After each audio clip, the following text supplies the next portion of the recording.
This video was delayed by 1 day because someone very inconsiderate didn't bring my cards. So, you're welcome. Hey, what's going on, guys? I'm Mr. here. Today I am back for DZBTO4. This is Destined Clash. Now, yeah, it's quite out of the blue, quite sudden, but I really enjoyed playing DZBTO4. I think it's a very interesting set. I know a lot of people are comparing it across sets, and there's a lot of drama online right now. But I actually really enjoy the set, very personally, and I will try to review as much of the decks I can. Although I can't guarantee a lot because I'm frankly very busy with a lot of other things, but I will try. And today I wanted to start with somebody that, when we last saw him on the channel, link in the description for my DBT13 deck profile, Avantgarda was in a very bad spot, and I don't think anyone denies this, but yeah, the deck was just really trash. Fortunately, with the modern DivineZ support, I do actually feel that Avantgarda now actually has a future because they managed to actually address all the main issues that Avantgarda as a deck has, which is that, you know, his hand is terrible, he needs this card fodder, he has no way to, you know, regenerate hand, and he doesn't really have an early game either because his early game is always centered just around seeing one guy, which is of course Blue Deathster, halfway. Other than that, you don't really have a great 2 game plan. You can play Veltrosa and Real, but I think the question is more of why. Like, what does it solve? It's a vanilla after you do the call. And the thing is that Bushiroad actually managed to address all the issues of Avantgarda in this set. The problem is, though, they just never solved it. They just addressed it. So, okay, that's fair enough. So today I plan to go through Avantgarda, and then moving forward for the rest of the week, I will try and cover a few more DivineZ deck profiles, and then by the following week, I should be able to present a few more. I'm planning to finish all my DZBTO4 videos by end of this month, so yeah, I'm on quite a tight schedule, so do wish me luck. Again, you can like and subscribe this video, it will mean a lot, and it will help me on my journey to not only hitting 800 subs, but it will also help me in... No, I'm not on a journey for 800, I'm on a journey for 1000. What the hell? Okay, yeah, but anyways, yeah, that's basically about it. And of course, channel memberships are in the link in the description. My DivineZ Explain video is also in the link in the description, so that will also explain, you know, the energy and whatnot. Because now Avantgarda uses energy, and yeah. So talk about the right deck. It's just the same right deck. Nothing has changed. Sora period, I finally managed to get my WGP entry Sora period. So this is the FR version, so I'm really happy about that. Yeah, I think that's about all I can really say about Sora period. Just don't soul blast this guy and you should be able to play the game. I fought people who do soul blast him out. You are an idiot, don't do that. And then the grade 1 is just, this is Dark Justice Findanis. When rolled upon by Heavenly Death Stelvane, search your deck for the grade 1 strategy order and add it to your hand. And if you don't, you just superior call him out. Stelvane has the exact same skill when rolled upon by the unit with Avantgarda in its name. So, okay, Avantgarda cross-right soon. And then it works with Bombing Run. So, Bombing Run is the grade 2 strategy order, and the grade 1 strategy order is Assassination. So, generally speaking, just look for the card with the same guy on it. It is really self-explanatory. Avantgarda, still the same Avantgarda. It's been a year already. So, you move one of your strategy orders from your order zone into your soul, you can draw 1 card. And this unit gains 5000 power. If you have Sora Period in the soul, it will gain the ability that at the end of the battle that this unit attacks, you can, or if his attack hit, if at the end of the battle this unit attack, if the attack hit, or if you persona wrote this turn, you can count +1, discard 1, stand his unit, drive -1. Very basic restand. I mean, you already know what this guy does. He helps, he's really helpful going first now because he actually allows you to compete in the early game, which strangely a lot of people cannot do. So if you go first as Avantgarda, you are actually threatening a lot more. If you go second, we do have something for going second, but yeah, it's not exactly the best. Avantgarda still, at the end of the day, still a go first deck in my honest opinion, but you can fight going second thanks to Richter. But I will get to him in just a moment because he comes with some precautionary words. Moving on to our grade 3s. Our grade 3s, we obviously play 4 Avantgarda because I literally just said that. And then we play 4 copies of Avantgarda Richter. And that's about all our grade 3s right now. Avantgarda, you've already known, it's just, you know, it's our grade 3. And he needs Persona, right, which is why we play it at a 4. I know back then a lot of people were still debating whether it's worth it or not. Avantgarda right now is now a huge turn 4 OTK deck where the idea is generally you want to see your your Persona right and your Richter, and you just beam as hard as you can. And the deck now aims to help facilitate that. The downside is that your hand and shield are still terrible, but you know, it's something. So that covers the Grade 3 Avantgarde, and then of course Avantgarde Richter is his cross, right? Inverted commas. The skill is really, really interesting. Activate the skill from the hand. If your opponent's Vanguard is Grade 3 or greater, you can bind the original Avantgarde on your Vanguard circle. I can't believe it stays the original, so yeah, we're in trouble. So you bind the original from your Vanguard circle, and then you super write this guy's stand, and then you copy his activated skill to himself. So Avantgarde skill of the entire thing of downloading the strategy order, the restand ability, the on-hit, everything, you copy onto Richter. And Richter has his own skills that at the end of the battle there's unique attacks. If you have Sword Period and Soul, discard 2 cards from your hand, choose the Avantgarde in your bind zone, ready face up, plus 10,000 drive -1. All this only works when you go second or if you fight someone who's Grade 3 or greater. So going first, you can safely just discard your Avantgarde Richters because it's virtually useless.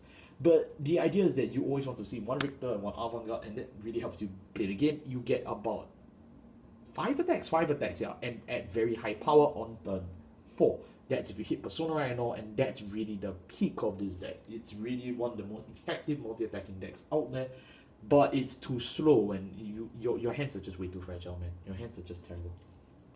But it helps, so at least now you know. You already know this guy from last year. The problem was that Avantgarde back then didn't really have enough support to facilitate that, but it's changed now that it's somewhat slightly better. Talk about strategy orders first. On strategy orders, we obviously played 2 assassination, 2 bombing, and then 3 copies of Death Winds. Now, I know a lot of people don't really know how to play the ratio of it. I just want to say whatever ratios you were thinking of beforehand, you throw that out the window thanks to Selbin Melkema.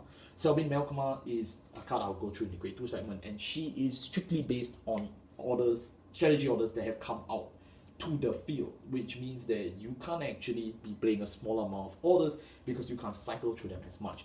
Also, for the sake of the right deck, you know, if you have 1 of each in the deck, you generally are fine. You won't brick on 1 copy and then have to call out a Grade 1 or Grade 2 vanilla. And that's one of the few benefits of DivineZ that I mentioned in my DivineZ Explain video that I never realized actually applied retroactively to Avantgarde, where the deck bloat is helping Avantgarde pop off his right line easier. Back then in 046, you could only at most play 1-1-2 or something like that, and it was really bad. Or even if you did, you could play like 2-1-2 or 2-1-3. It sucks. The ratio was a lot smaller. Now that you have a lot of deck space, generally speaking, it's alright to play about 7 strategy orders. I think that's about the furthest you will need to go, especially given Selbin Melkema. I think the maximum number of strategy you can play is 8, but frankly, I would not push anything beyond that. I think that's just straight suicide. I would tell you their skills, they're really simple. This is the retire 1 and gain 5. This is the plus 10 and no intercept or blitz order. This is the every time Avantgarde attacks, your front row gains 5.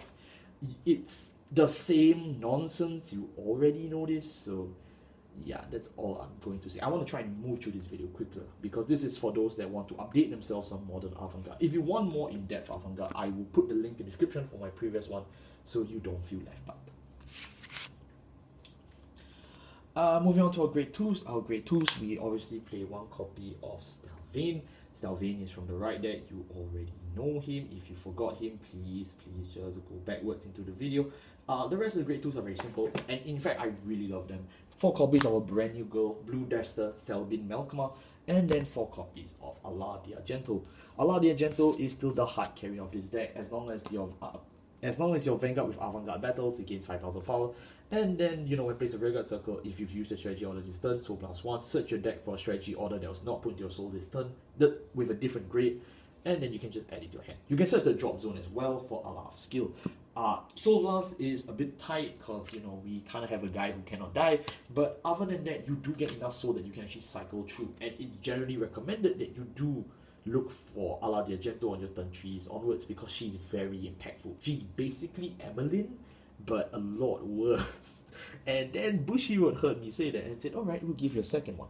Selbin Melkema is touching on every problem that Avantgarde has. I played Avantgarde in DZ BTO 3, and I actually played their double rare in DZ BTO 3, and I really enjoyed it. I thought the deck was doing somewhat fine, but no, Bushiroad had to one-up me, and they printed an exact upgrade of a discard folder. So I'm really glad they did that. I'm even glad they gave Avantgarda DivineZ support, because it bolsters my hope in their legacy support team that they are willing to actually give support to older decks and give them good cards. But I'm not sure if this is enough. So Malcolm, when placed on a Vanguard circle or when discarded during your turn by a card's effect, if you have a Vanguard with blue Deathster in its name, Energy Blast 3, choose one of your strategy orders in the drop zone, add it to your hand. Yeah, I kinda wish it didn't say that. If it said draw a card instead, I would have been so much happier. This would have been a 20 out of 10. This would be my WGP pick for the rest of the year. I wouldn't bother playing anything else. This would be perfect. But no. I don't know why they had to choose cycling more strategy orders. I thought we had enough with Allah, but apparently not. But you know what? This card, for what it does, is really good. And the second skill is the exact same skill as Allah the Gentle for when Avantgarde battles. And that's really good. To be very honest, I really enjoyed it. I think that helps in the long run. I think that really gives Avantgarde enough staying power that he now has 2 different beat sticks that he can look for, and all of them will converge around the same numbers, and those numbers obviously being 23 to 25, and I really think that helps. I think that it gives Avantgarde a way to actually play on his combo turns without just having large center column, weak side columns. Now, no matter what grade 2 you call to the front row, whether it's Selbin Malkma or Allah the Agento, you generally will get that problem solved. Which is why I think this deck is amazing in the fact that they managed to address the most create a card kind of problems for Avantgarde and dealing it in a way that's actually pretty fair. So yeah, props to you guys. Honestly, I'm glad they printed this. First of all, it's a cute girl, nice. But other than that, I'm just really happy overall that Avantgarde even gets support this set. I know a lot of people that need divine support like Grand Fear, but yeah, I'm happy. I'm really happy that they even gave Avantgarde something. And this could have been a $20 tournament promo. No, they made this a $4 double rare. So you know what? I'll take it. I think I'm just really happy about that. Moving on to our grade 1s. Our grade 1s, we play 1 copy of Dark Justice Findanis. He's from the right deck. You already know him. And the thing is that this grade 1 pool is exactly the same, so this will be fast. We play 4 copies of our Perfect Guards, we play 4 copies of Asagi Milestone, and then we play 4 copies of Hanada Halfway. Hanada Halfway, when placed on Vanguard Circle, if your Vanguard's Blue Deathster, CB1, draw 1, and then when this unit boosts, if you use the strategy order this turn, if you install a strategy order this turn, you can gain 2000 power, and if it's boosting the center back row column, you counter charge 1. So it is infinite counter charge every turn for 1. So every time Avantgarde attacks, he pays 1 CB, you use Hanada, you counter charge 1, it's a net 0. And then of course it's a 10k booster, and he's on play CB1, draw 1. So that really helps. Hanada Halfway is one of those few cards that innovated card design in the worst and best way possible. When this card came out in DBD10, we were like, there's no way they printed a CB1, draw 1. But now we have like 8 of them in D, so... Kidani, what have you done?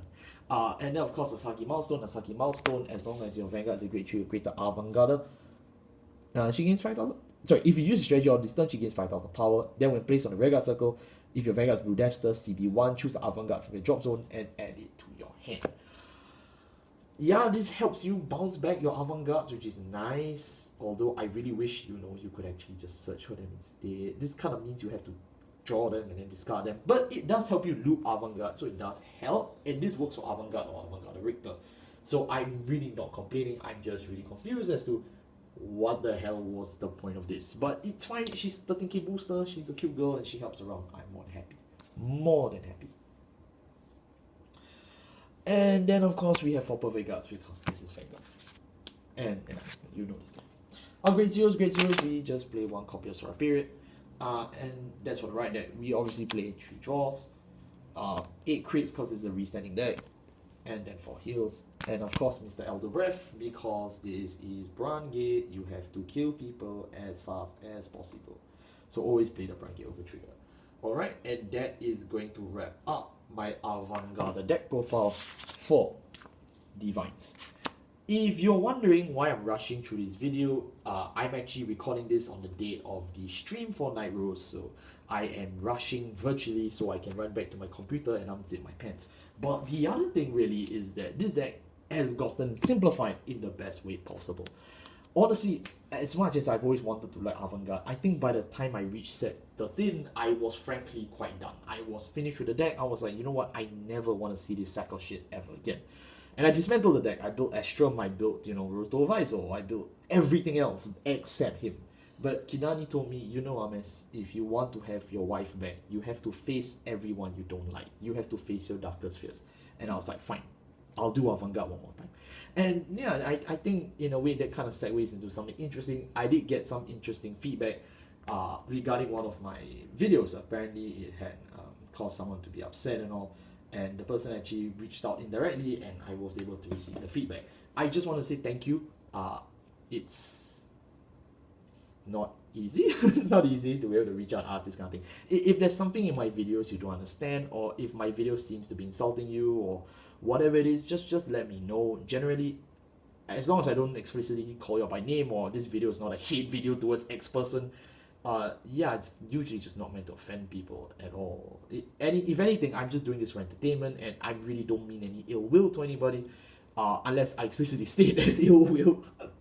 But yeah. So with that all the way, if in the future, if really anything, just reach out to me. I would honestly just appreciate it a lot more, rather than you just sit and seethe in your hatred. I think there's no point in being so childish and just sitting online fighting with people on like Twitter and God knows what. All the people complaining about Vanguard DivineZ. Yeah. Just talk about it, guys.